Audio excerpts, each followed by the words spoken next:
ഭൂമിഗീതത്തിലേക്ക് ഹൃദയം നിറഞ്ഞ സ്വാഗതം. കഴിഞ്ഞ ആഴ്ചയിൽ നാം കണ്ട എപ്പിസോഡ് തൃശ്ശൂർ ജില്ലയിലെ മാള പഞ്ചായത്തിൽ അഷ്ടമിച്ചിറയിലുള്ള ശ്രീ ജോസഫ് വള്ളൻ്റെ റിലേ കൃഷി രീതികളാണ്. അതിൻ്റെ തുടർ ദൃശ്യങ്ങളാണ് ഈ ആഴ്ചയിലും. ഏവർക്കും അതിലേക്ക് സ്വാഗതം.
ഇത് എന്ത് കപ്പയാണിത്?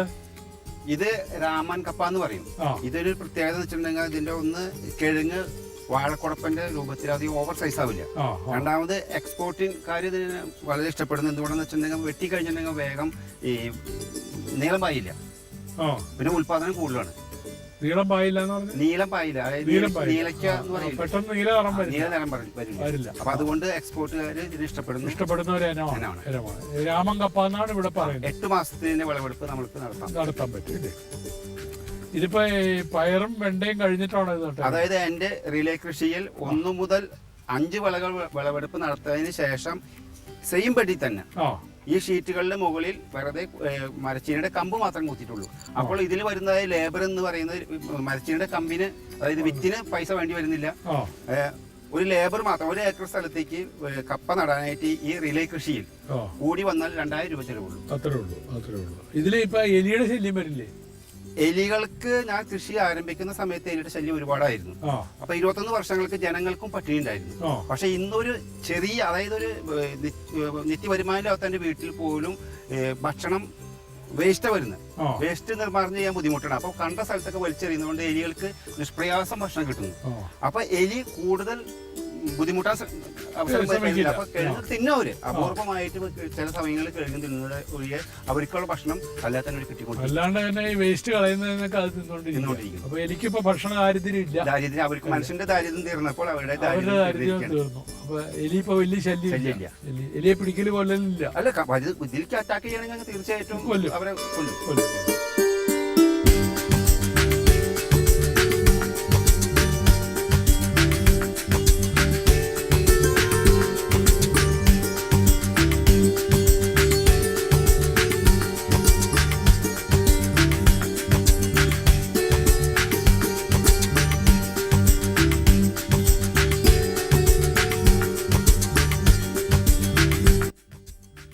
ഇതിന്റെ ഇടയ്ക്കുള്ള ഈ പുല്ലും കളയെല്ലാം ഇതിന്റെ ഇടയ്ക്ക് കയറ്റുക അല്ലേ, ഈ വാരത്തെ കയറ്റുക. പുല്ലും കളയും തന്നെയല്ല, മുന്നേ കൃഷി ചെയ്തതായ വെണ്ട, പയറ്, മത്തൻ എന്നിവയുടെ അവശിഷ്ടങ്ങളാണ്. ഇടയ്ക്ക് ഓരോ പുല്ലും വന്നിട്ടുണ്ട്, അതിപ്പോ ഇതിന്റെ മുകളിലേക്ക് നമ്മൾ കയറ്റിയിടുക. അതെല്ലാം പിന്നെ വളമായിട്ട് മാറും. അതായത് എന്ത് ഈ മണ്ണിലുണ്ടായോ ഇത് ഈ മണ്ണിൽ തന്നെ ലയിപ്പിച്ചാൽ നമുക്ക് ജൈവവളങ്ങളുടെ ഒരു പരിധി വരെ കുറവ് മതി. ചേട്ടന്റെ പേരെന്ന് പറഞ്ഞേ അന്തോണി അല്ലേ? ഇതിനകത്തുണ്ടായ മത്തകളാണ് വേണ്ട, ഇത് പൊട്ടി. ഇത് മത്തങ്ങ ഇത് പൊട്ടുണ്ട് ചെറുത്. എന്താണെന്ന് വെച്ചാലേ തണ്ണിമത്തൻ, നമ്മുടെ മത്തൻ ഇതെല്ലാം ഒരു മൂത്ത് കഴിഞ്ഞാൽ പിന്നെ നനയ്ക്കാൻ പാടില്ല. നനച്ചു കഴിഞ്ഞാൽ ഒരു വെള്ളം വീണ്ടും വലിച്ചു കയറ്റും. അതുകൊണ്ട് ഇത് പൊട്ടി. ഈ കാണുന്ന എൻ്റെ ഈ തോട്ടം അതായത് മരച്ചീനിയാണ്. റിലേ കൃഷിയിൽ 5 വിളകൾ ചെയ്തതിന് ശേഷം സെയിം ബെഡിൽ, അതായത് സെയിം ബെഡിൽ 5 വിളകൾ കൃഷി ചെയ്തതിന് ശേഷം മരച്ചീനി നടാണ്. ആ മരച്ചീനി നട്ട തോട്ടാണ് ഈ കാണുന്നത്. ഇനി ഇതിൽ എത്രമാത്രം ഇതിൽ റിസൾട്ട് ഉണ്ടോ എന്ന് കാണണ്ടേ? അതിനായിട്ട് നാം ഈ ഷീറ്റ് ഇപ്പോൾ 2 വർഷത്തിലേക്ക് എത്തിക്കൊണ്ടിരിക്കുന്നതാണ് ഈ ഷീറ്റ്. ഇനിയിപ്പോൾ ഈ ഷീറ്റിനെ സംബന്ധിച്ചിടത്തോളം ഇത് അവസാനിച്ചിരിക്കുകയാണ്. അപ്പോൾ ഇതിനെ നമ്മൾ നേരെ ഇങ്ങനെ പൊളിക്കുക. കണ്ട പൊളിച്ച് ഇതാ നോക്കി, ഇതിൻ്റെ അടിയിൽ നനയ്ക്കാനുള്ള ഡ്രിപ്രിഗേഷൻ്റെ പൈപ്പാണ് ഈ കാണുന്നത്. അതിനുശേഷം നമ്മളിപ്പോൾ ഇത് പറിച്ച് നോക്കാം.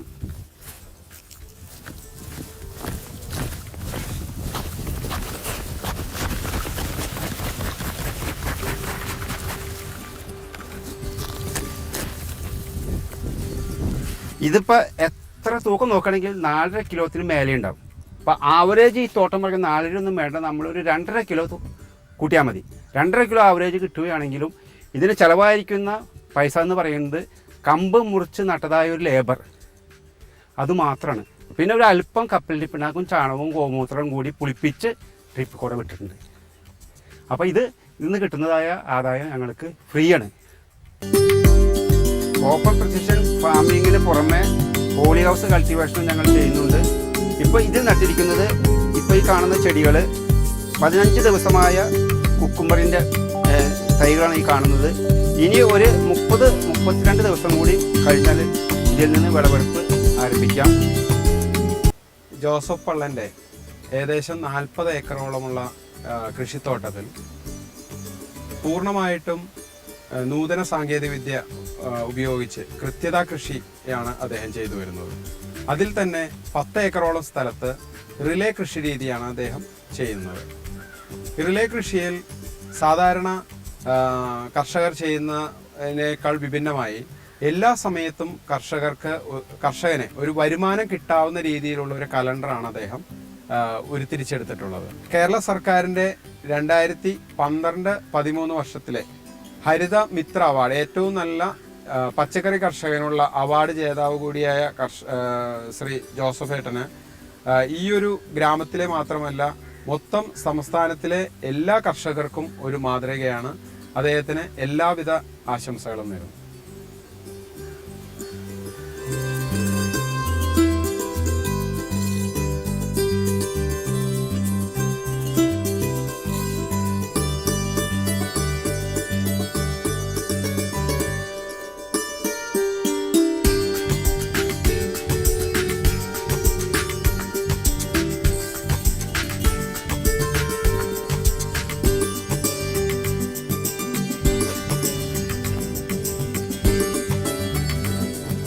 ഇതിപ്പോ പുതുതായിട്ട് കൃഷി ചെയ്യുന്ന ഒരു കൃഷിയിടമാണല്ലോ. അതെ അതെ അതെ. ഇവിടെ എന്താണ് ചെയ്തേക്കണേ? ഇവിടെ ഇപ്പൊ ഞങ്ങൾ ചെയ്തിരിക്കുന്നത് വാഴയ്ക്ക് വേണ്ടി JCB ഉപയോഗിച്ച് ചാലുകൾ കീറിയിരിക്കുന്നത്. ഇപ്പൊ ചാല് കീറിയപ്പോൾ ഒരു കാര്യം ശ്രദ്ധിച്ചത് എന്ന് വെച്ചിട്ടുണ്ടെങ്കിൽ ഇത് ഒരു കുന്നിൻ പ്രദേശം പോലുള്ള പ്രദേശമാണ്. ഇപ്പൊ മണ്ണൊലിപ്പ് ഇല്ലാതിരിക്കാൻ വേണ്ടിയാണ് ഈ ഡയറക്ഷൻ, അതായത് തെക്ക് വടക്ക് ചാല് കീറിയിരിക്കുന്നത്. മറിച്ചത് നമ്മൾ കിഴക്ക് പടിഞ്ഞാറായിരുന്നെങ്കിൽ ഇന്നിപ്പോ നമ്മൾക്ക് ആവശ്യം എന്ന് വെച്ചാൽ ഓരോ പെയ്യുന്നതായ ഒരു തുള്ളി വെള്ളവും മണ്ണിലേക്ക് താഴ്ത്തി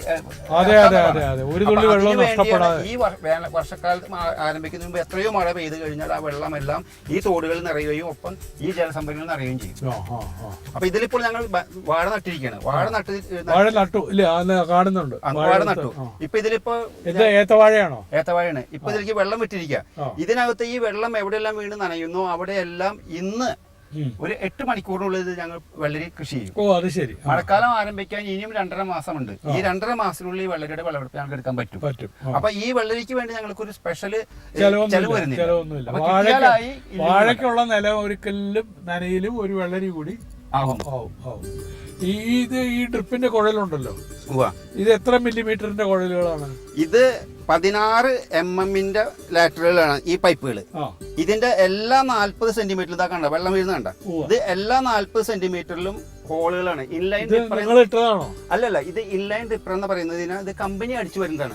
ഒരിക്കലും നമ്മളൊരു ഹോൾ ഇട്ട് കഴിഞ്ഞാൽ മോട്ടറിന്റെ പ്രഷർ വരുമ്പോൾ ആ ഹോൾ വികസിക്കുകയും പല പോയിന്റുകളിൽ പല അളവിൽ വെള്ളം വീഴുകയും ചെയ്യും. അതുകൊണ്ട് ഒരിക്കലും നാം തന്നെ ചെയ്യരുത്. കമ്പനിയിൽ നിന്ന് അടിച്ചു വരുന്നതായ ഹോളുകൾ നമ്മൾ ഉപയോഗിക്കാം. അപ്പൊ ഇത് ബ്ലോക്ക് ആവുന്നില്ല. അതായത് ബ്ലോക്ക് ആവുകയെന്ന് വെച്ചാൽ കമ്പനി പറയുന്ന രീതിയിൽ നമ്മൾ ഇതിനെ ഫോളോ ചെയ്യുകയാണെങ്കിൽ ഒരിക്കലും ബ്ലോക്ക് ആവില്ല. അഥവേ ബ്ലോക്ക് ആയി കഴിഞ്ഞാൽ ഇന്ന് മനുഷ്യർക്ക് ഹാർട്ട് ബ്ലോക്ക് ആയിട്ട് പോലും അതിന് തുറക്കാനുള്ള സംവിധാനം 24 മണിക്കൂറിനുള്ളിൽ നമുക്ക് ഇത് അപ്പൊ അത്ര വലിയ പ്രശ്നമുള്ള കാര്യമല്ല. നമ്മൾ വെഞ്ചുറി കൂടെ സൾഫൂരിക് ആസിഡ് നേർപ്പിച്ച് വിട്ട് കഴിഞ്ഞാൽ ഇതിന്റെ ബ്ലോക്ക് തീർന്നു. അപ്പൊ അത് നിലത്ത് വീണ ചെടിക്ക് കുഴപ്പമൊരു ചെടികൾക്ക് സൾഫറിന്റെ ആവശ്യമുണ്ട്. അപ്പൊ ആ സൾഫർ ഇതിന് ഉപകാരപ്രദമാണ്. ചെടികൾ നിലയ്ക്ക് നമ്മൾക്ക് ഇതിന്റെ ഈ ബ്ലോക്ക് നിയന്ത്രിക്കാൻ പറ്റും. ചെടിക്ക് കേടുവരാതെ നിയന്ത്രിക്കാൻ പറ്റും. അതിനുള്ള മെത്തേഡ്സ് ഒക്കെ ഉണ്ട്. ഈ ഭാഗത്ത് ജോസഫിന് എന്തൊക്കെയാ കൃഷിയുള്ളത്? ഇവിടെ ഈ ഭാഗത്ത് എനിക്ക് 8, 5, 13, 5, 18 1 ഏക്കർ 80 സെന്റ് സ്ഥലം സ്വന്തമായി ഉള്ളതാണ്. ഇതില് അപ്പുറത്ത് പൊട്ടുവളരി ആയിരുന്നു, അതിലിപ്പോ കണ്ടിച്ചേമ്പ് കട്ടിരിക്കുന്നു. ഇപ്പൊ ഇതില് പൊട്ടുവെള്ളരിയും കണ്ടിച്ചേമ്പും ഒരേ സമയത്താണ്. അപ്പൊ ഈ വെള്ളരി ഒരു 15 ദിവസത്തിനുള്ളിൽ അവസാനിക്കുമ്പോഴേക്കും ആ കണ്ടിച്ചേമ്പ് മുളച്ച് പുറത്തു വരും. അപ്പൊ ഇത് വിളവെടുപ്പിന് പാകമായിരിക്കുന്ന തോട്ടാണ്. ഇതിന്റെ വിളവെടുപ്പ് നാളെ ആരംഭിക്കും. അപ്പുറത്തെ തോട്ടത്തിലും വെള്ളരിയാണ്. അതിന് പുറമെ ഈ സൈഡിൽ കാണുന്ന വാഴ അത് പാട്ടത്തിനെടുത്ത സ്ഥലത്ത് കൃഷി ചെയ്യുന്നതാണ്. അതെ. ഈ പൊട്ടുവെള്ളരിയുടെ വിളവെടുപ്പിന് എത്ര ദിവസം ഇതിപ്പോ ആരംഭിച്ചാലേ നാളെ ആരംഭിച്ച എത്ര ദിവസം? പൊട്ടുവെള്ളരി വിളവെടുപ്പ് 15 ദിവസത്തിനുള്ളിൽ, അതായത് വിളവെടുത്തു കഴിഞ്ഞാൽ 15 ദിവസത്തിനുള്ളിൽ 4 5 3 ദിവസം ഇടവിട്ട് 4 3 12 അല്ലെങ്കിൽ 13 15 15 ദിവസം കൊണ്ട് അവസാനിപ്പിക്കും. അപ്പോഴേക്കും ചേമ്പ് മുളയ്ക്കും. ചേമ്പ് മുളച്ചു കഴിഞ്ഞാൽ ഉടനടി ഇനി വർഷക്കാലം ആരംഭിക്കാനാണ് പോകുന്നത്. 2 മാസം കഴിഞ്ഞ വർഷക്കാലം. എത്ര നാളായി? ഇതിന്റെ 35 8 43 ദിവസം ആയിപ്പ. ഈ വെള്ളരിക്കയുടെ പ്രായം 43 ദിവസം. ഒപ്പം നട്ടതാണ്. വരുന്നുള്ളൂ. ഇനി ഈ വെള്ളരി അവസാനിക്കും. 15 ദിവസം കഴിഞ്ഞ് വെള്ളരി അവസാനിക്കുമ്പോൾ നടുവില് ചേമ്പും 2 സൈഡിലും, അതായത് ഇനി വർഷക്കാലം വരുന്നത് അതിന്റെ 2 സൈഡിലും വെണ്ട നടും. അപ്പൊ നടുവിൽ ചേമ്പും സൈഡിൽ നമ്മൾക്ക് വെണ്ടയും കൃഷി ആകും. ഇതിലിപ്പോ പറിക്കാറായ വെള്ളരി ഉണ്ടോ? പറിക്കാറായ വെള്ളരി ഇതാ കിടക്കുന്നു. ഇതാ പറിക്കാറായി ഇരിക്കുന്ന വെള്ളരി. ഒരെണ്ണം ഒന്ന് പറിച്ച് കാണിക്കാം. പൊട്ടിക്കഴിഞ്ഞു. ഇതിപ്പോ ജ്യൂസിന് റെഡിയായി. ഇനി ഇതിന്റെ തൊലി കളയാ, ഉള്ളിലത്തെ ചോറ് കളയാ. മിക്സിയുടെ ആവശ്യമൊന്നും ഇല്ല. ശരിക്കും പറയുകയാണെങ്കിൽ മിക്സി ഉണ്ടെങ്കിലും കുഴപ്പമില്ല. വെറുതെ ഒരു പാത്രത്തിലിട്ട് കയ്യിലുകൊണ്ട് ഇളക്കി കഴിഞ്ഞാൽ ഇത് വെള്ളമായി തീരും. ആവശ്യത്തിന് പഞ്ചസാര ചേർത്താൽ നല്ല ശീതള പാനീയമാകും. തീർച്ചയായിട്ടും. അതുകൊണ്ട് തന്നെയാണ് ഇതിന് ഡിസംബർ മാസത്തിൽ ആരംഭത്തിൽ ഇതിന് 60 രൂപയ്ക്കാണ് റീറ്റെയിൽ വിട്ടുകൊണ്ടിരുന്നത്. ഇപ്പോൾ അത് 30 രൂപ 25 രൂപയായിട്ട് കുറഞ്ഞിരിക്കുകയാണ്. അതെ അതെ. പക്ഷെ ഇതിനെന്തോ ഔഷധ ഗുണങ്ങളുണ്ട്. വയറിന് നല്ലതും അതേപോലെ ദാഹശമനിയായ മറ്റുള്ള തണ്ണിമത്തനേക്കാളും ദാഹശമനം ഇതിൽ നിന്ന് ഉണ്ടാവുന്നുണ്ട്.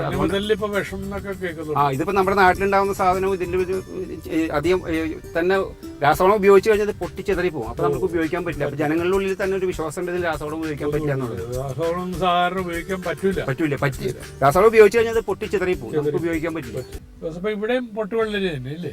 അതെ, ഇത് പൊട്ടുവെള്ളരി തന്നെയാണ് ഇവിടെയും. ഇതിന്റെ ഇടയ്ക്ക് ചേമ്പുണ്ട്. ചേമ്പല്ലേ? അതെ, ചേമ്പ്, കണ്ടിച്ചേമ്പ്. ഇത് പക്ഷെ മറ്റേ അത്രയും പ്രായം ആയില്ല. അതിനേക്കാളും 10 ദിവസം എളുപ്പമാണ് ഇത്. പക്ഷെ ഇതിലെ ചേമ്പ് പെട്ടെന്ന് മുളച്ചു എന്ന് വെച്ചിട്ടുണ്ടെങ്കിൽ ഇത് ഒന്ന് കരഭൂമിയും, രണ്ടാമതിൽ നടന്ന സമയത്ത് ഇതിനകത്ത് ഈർപ്പുണ്ടായിരുന്നു, അപ്പുറത്തേല് ഈർപ്പുണ്ടായിരുന്നില്ല. ഇപ്പൊ ഇനി ഇതെല്ലായിടത്തും 60-65 സെന്റിമീറ്ററിൽ ഇതിനടിയിലെല്ലാം ചേമ്പുണ്ട്. ഈ വെള്ളരിയുടെ വിളവെടുപ്പ് അവസാനിച്ച് കഴിഞ്ഞാൽ ഇതിന്റെ ചേമ്പൻ തോട്ടമായി. ഒപ്പം തന്നെ ഇതിന്റെ റൈറ്റും ലെഫ്റ്റും 2 സൈഡിലും വെണ്ട നടും. അപ്പൊ നമ്മൾ കേരളത്തില് ഭൂമി കുറച്ചുള്ളൂ. കുറച്ച ഉള്ള ഭൂമിയിൽ നമ്മൾ കൂടുതൽ വിളകൾ പരമാവധി യൂട്ടിലൈസ് ചെയ്യാന്നുള്ളതാണ് എയിം. വെണ്ടയുടെ തീരാറാവുമ്പോഴേക്കും പയറും കയറ്റും.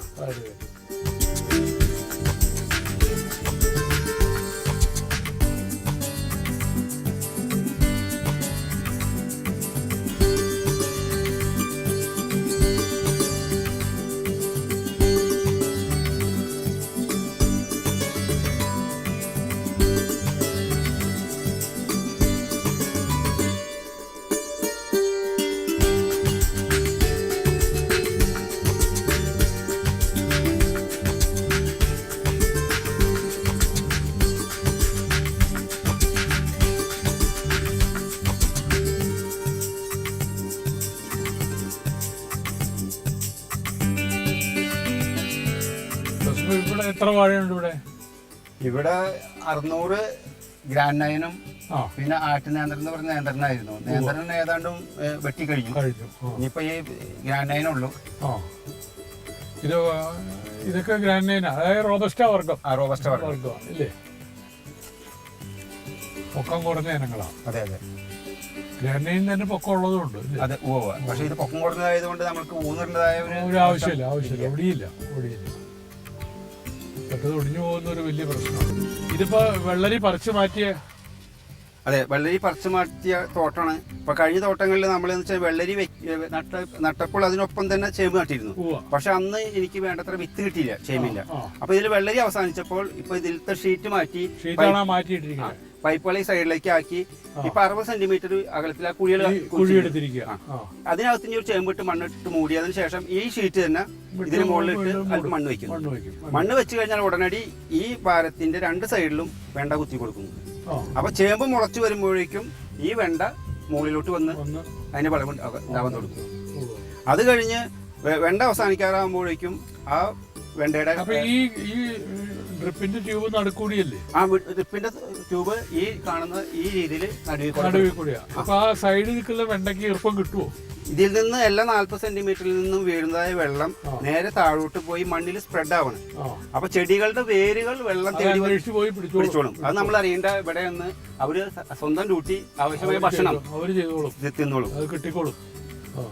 ജോസഫിന്റെ കൃഷിയിടം, പ്രത്യേകിച്ച് ജോസഫിന്റെ ആ പ്രത്യേക മാതൃകയിലുള്ള കൃഷികൾ ഞങ്ങൾ കണ്ടു. ഏറ്റവും കുറഞ്ഞ ചെലവിൽ ഏറ്റവും കൂടുതൽ വരുമാനം ഉണ്ടാക്കാവുന്ന തരം കൃഷികൾ. തീർച്ചയായിട്ടും ഇത് കാണുന്ന പ്രേക്ഷകരിൽ വലിയ ഒരു കൂട്ടം ആളുകൾ ഇതിൽ ആകർഷകരാകും, തീർച്ചയാണ്. ഈ മറ്റൊരു കാര്യം ചോദിച്ചോട്ടെ, ഈ മനോരമയുടെ കർഷകശ്രീ അവാർഡിന്റെ ഫൈനൽ ലിസ്റ്റിൽ ജോസഫ് ഉണ്ടായിരുന്നു എന്നാണ് കേട്ടത്. അത് അവസാന റൗണ്ടിലെത്തിയ 4 പേരിൽ ഒന്നാം സ്ഥാനത്തെത്തിയത് വിജയംപിള്ള, ചവറ സ്വദേശിയായ വിജയംപിള്ള കർഷകശ്രീ അവാർഡ് വാങ്ങി. 2ാം സ്ഥാനത്ത് പള്ളൻ ജോസഫ്, ഞാൻ. 3ാം സ്ഥാനത്തെത്തിയത് ശ്രീകുമാർ പാലക്കാട്ട് നിന്ന്. 4ാമത് മലപ്പുറത്തുകാരനായ ഒരു മുഹമ്മദ്. അങ്ങനെ 4 പേരാണ് എത്തിയത്. ഞാൻ വെറും 1 പോയിന്റിനാണ് 2ാം സ്ഥാനത്ത് എത്തിയത്. ആ 1 പോയിന്റ് അടുത്ത മത്സരത്തിൽ കവറപ്പ് ചെയ്തുകൊണ്ട് കർഷകശ്രീ അവാർഡ് മേടിക്കണം എന്നാണ്. തീർച്ചയായിട്ടും ജോസഫിന്റെ കൃഷിയും ആ പുതിയ രീതികളും റിലേ കൃഷി രീതികളും ഒക്കെ തികച്ചും അനുകരണീയമാണ്. അതിനെ സംബന്ധിച്ച് സംശയങ്ങൾ ചോദിക്കുന്നവർക്കെല്ലാം പറഞ്ഞു കൊടുക്കുമല്ലോ. തീർച്ചയായിട്ടും മറ്റുള്ളവർക്ക് സംശയങ്ങൾ ഉത്സുകരാണെന്ന് എനിക്കറിയാം. കൈരളി ടിവിയുടെ എല്ലാ അഭിനന്ദനങ്ങളും.